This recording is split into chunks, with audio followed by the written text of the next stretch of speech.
नमस्कार। Easy learning tree junior में आपका स्वागत है। आज सुनिए सूरज प्रकाश की लिखी कहानी, एक मामूली सी प्रेम कहानी। यहां कहीं जा रही कहानी देश की आजादी के 50वें बरस के दौरान की एक छोटी सी मामूली सी प्रेम कहानी है। हो सकता है आपको यह प्रेम कहानी तो क्या कहानी ही न लगे और आप कहें कि यह सब क्या बकवास है। जीवन के साथ यही तो तकलीफ है। जब जीवन की बात की जाए तो कहानी लगती है और जब कहानी सुनाई जाए तो लगता है इसमें कहानी जैसा तो कुछ भी नहीं। हम यही सब कुछ तो रोज देखते सुनते रहते हैं, फिर भी कहानी कहनी ही है। जीवन या कहानी जो कुछ भी है यही है, बाकी फैसला आपका। खैर, तो पिछले कई बरसों की कई शामों की तरह आज की शाम भी हमारा कथानायक मुंबई महानगर, जिसे देश की आर्थिक राजधानी भी कहा जाता है, कि मैरीना ड्राइव की मुंडेर पर पिछले आधे घंटे से कथानायिका के इंतजार में बैठा हुआ अरब महासागर की उठती गिरती लहरें देख रहा है। सूर्य अभी अभी डूबा है और जाते जाते जैसे अपने पीछे रंगों की बाल्टी को ठोकर मार गया है।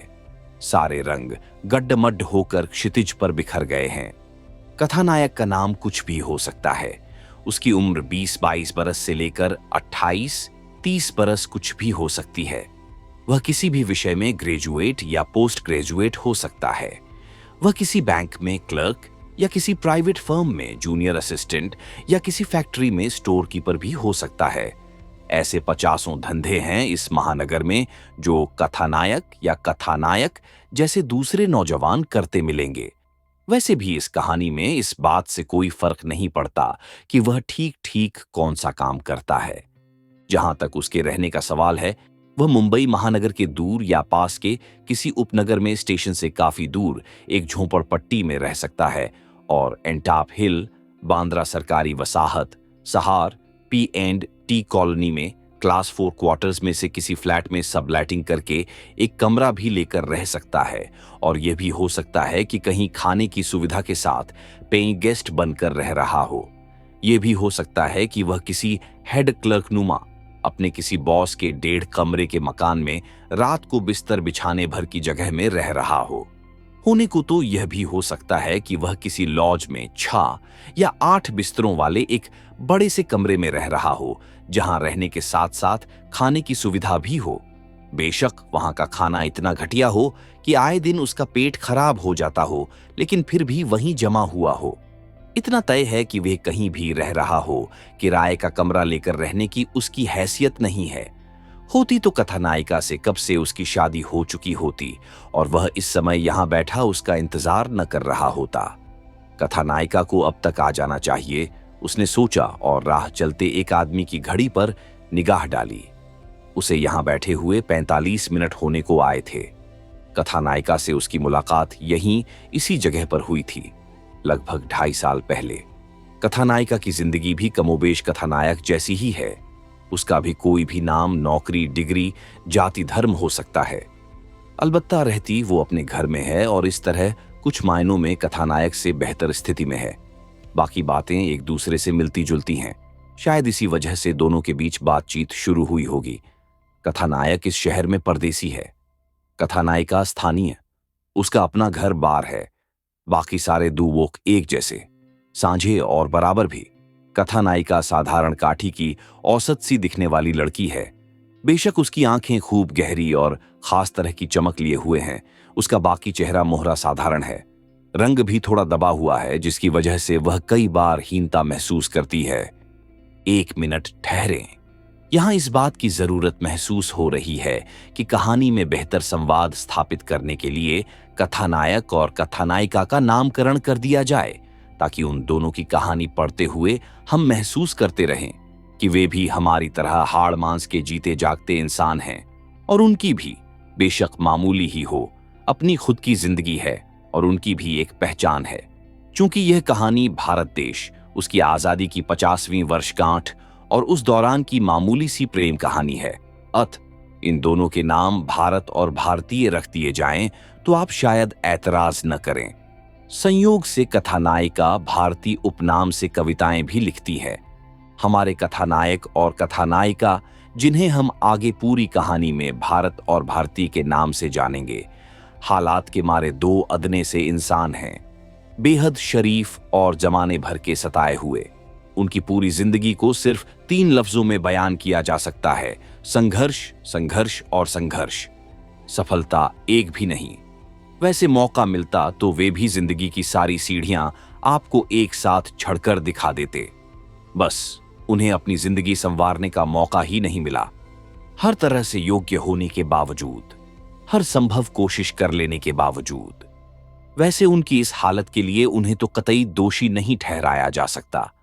यह बात भी है कि वे हालात का शिकार होने वाले अकेले पहले या आखिरी भी नहीं हैं। दरअसल इसके पीछे एक लंबी कहानी है और उसे बयान करने के लिए हमें अपनी इस प्रेम कहानी को थोड़ी देर यहीं रोककर हालात की उस कहानी की तह में जाना होगा। हाँ, इतना जरूर है कि जब हम कथानायक और कथानायिका के बहाने उन सारी स्थितियों की पड़ताल कर रहे होंगे तो वे दोनों भी लगातार इस कहानी में हमारे आसपास बने रहेंगे।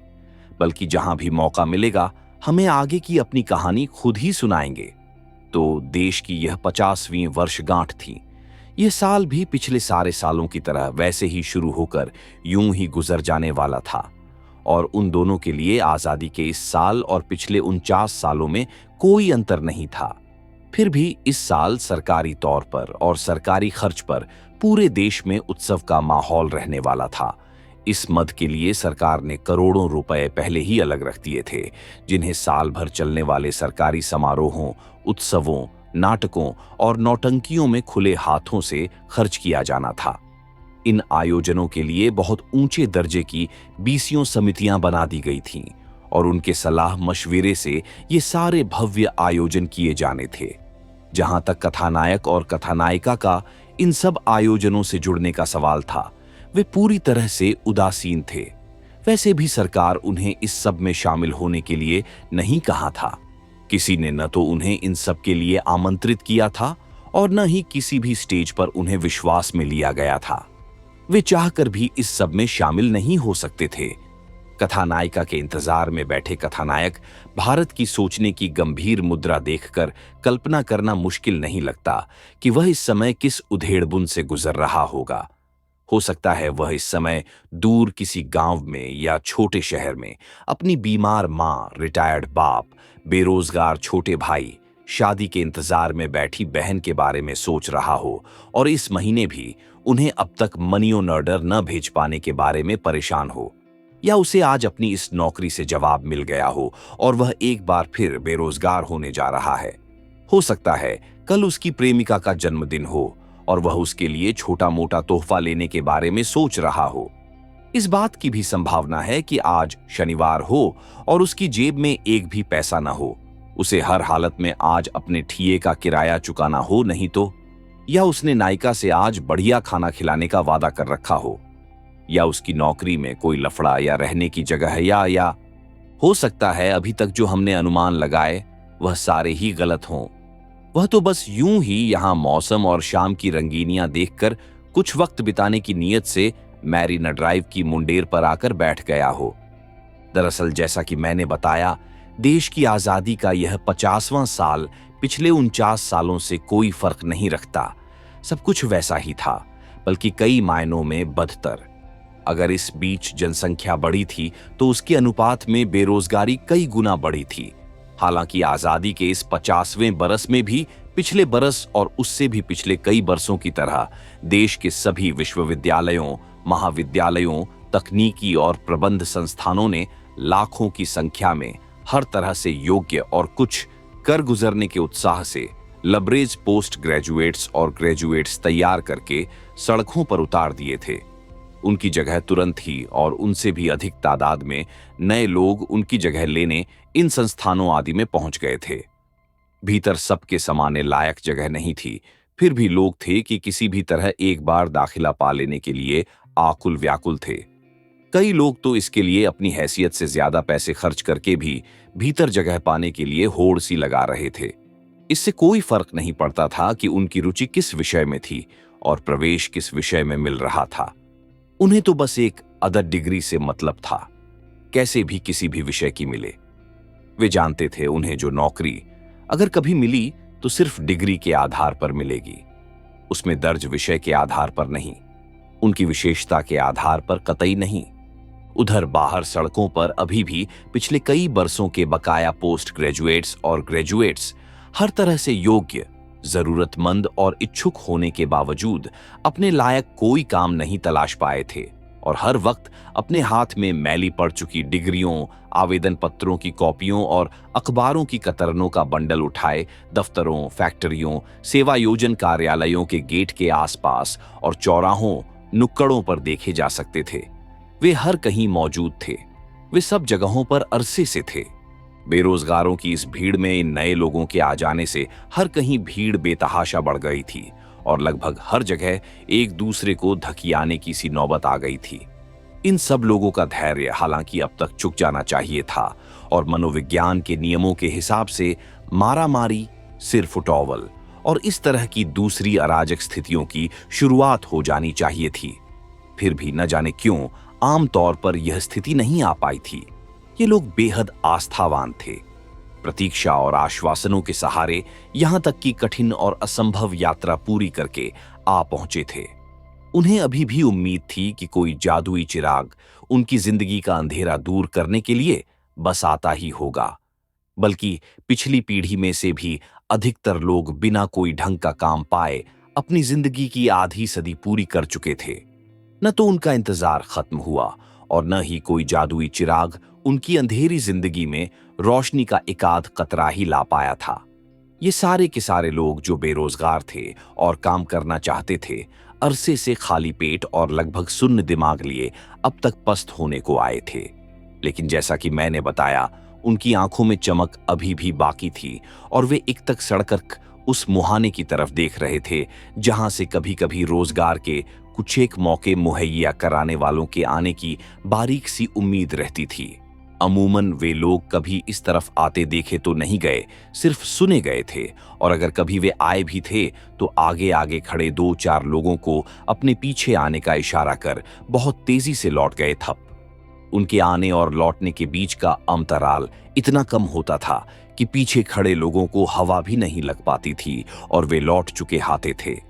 हमारा कथानायक भारत हमेशा ऐसी कतारों में मौजूद था, कभी सबसे आगे तो कभी बेइंतहा भीड़ में सबसे पीछे। वह कहीं भी रहा हो, हमेशा छल्ला गया था। उसके हिस्से में कभी भी कोई ढंग की नौकरी आई ही नहीं। उसे आज भी याद करके हंसी आती है। उसकी पहली नौकरी नगर पालिका में थी, तब वह 12वीं पूरी कर चुका था। उसकी उम्र 18 की थी। यह 10 साल पहले की बात है। एम्प्लॉयमेंट एक्सचेंज से बड़ी मुश्किल से 100 रुपये देकर नाम निकलवाया था उसने। यह तो वहीं जाकर पता चला था कि यह नौकरी गली गली घूमकर मच्छर मारने की दवा छिड़कने की है। साइकिल अपनी होनी चाहिए। इस नौकरी के लिए मना करने का मतलब होता कि अगले 3 महीनों तक एक्सचेंज से दोबारा किसी नौकरी के लिए नाम नहीं आएगा और स्वीकार करने का मतलब अगले 6 महीनों तक नाम नहीं आएगा। फिर भी उसने यह नौकरी यह सोचकर कर ली कि कुछ तो पैसे मिलेंगे ही। साइकिल का इंतजाम उसे करना पड़ा था। जिस पड़ोसी के बच्चों को वह ट्यूशन पढ़ाता था, उनसे मिली साइकिल उसे, एक और बच्चे को मुफ्त पढ़ाने की शर्त पर। लेकिन यह नौकरी सिर्फ 3 दिन चल पाई। वैसे चलाने वाले इससे बदतर नौकरियां भी चला रहे थे।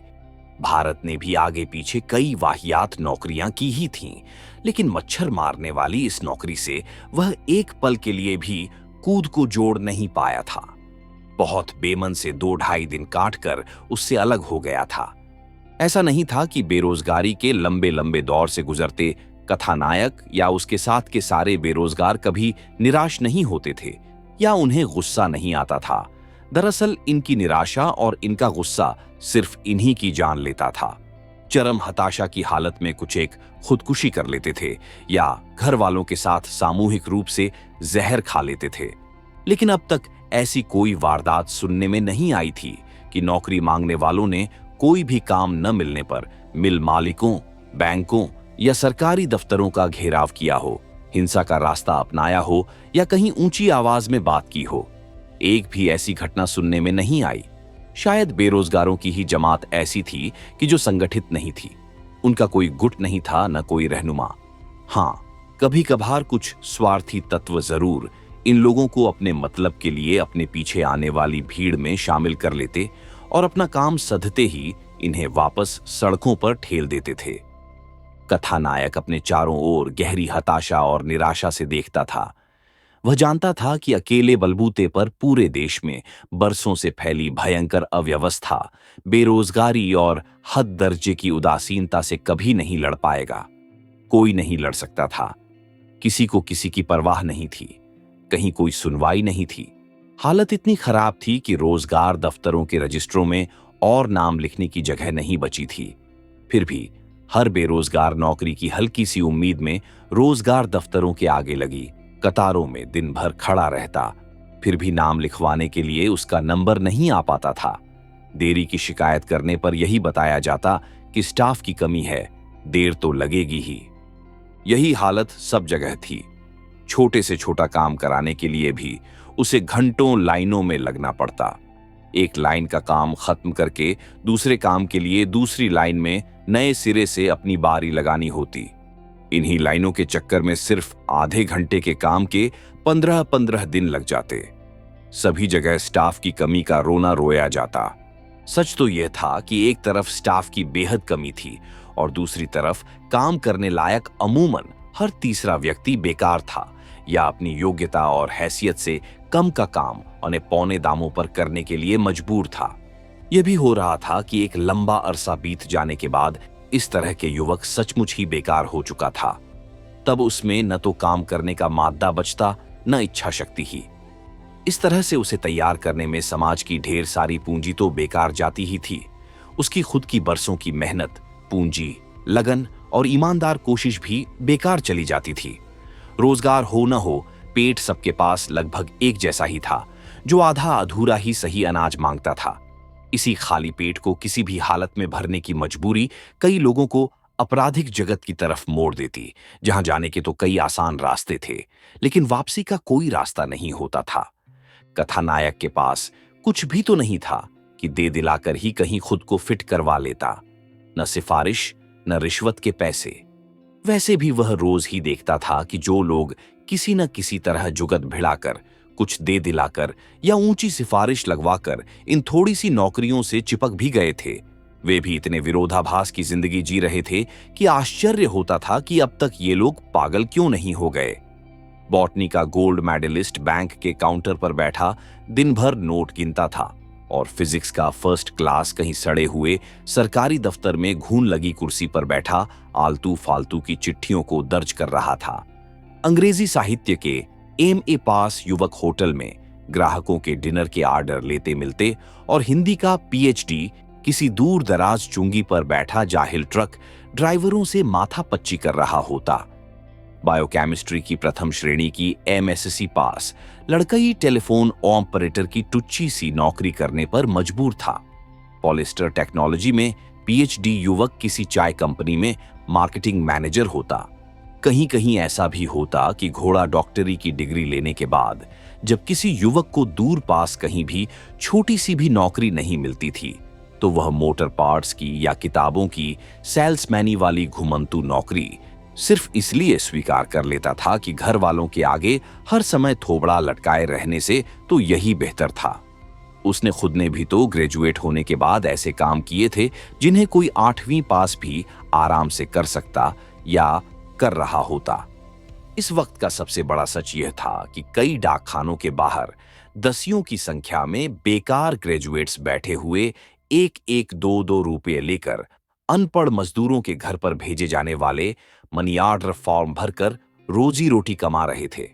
निश्चित ही ये मजदूर इन ग्रेजुएटों की तुलना में बेहतर स्थिति में थे, जो अपने रहने खाने के अलावा अपने घर भेजने लायक पैसे कमा रहे थे। विचित्र संयोग था कि कथानायक को हमेशा फालतू, अनुत्पादक और अपने स्तर से कम के काम करने पड़े थे। वह हमेशा यही सोचकर अपने को तसल्ली दे लेता कि वह अकेला नहीं, उसके साथ के लाखों की तादाद में बेरोजगार लोग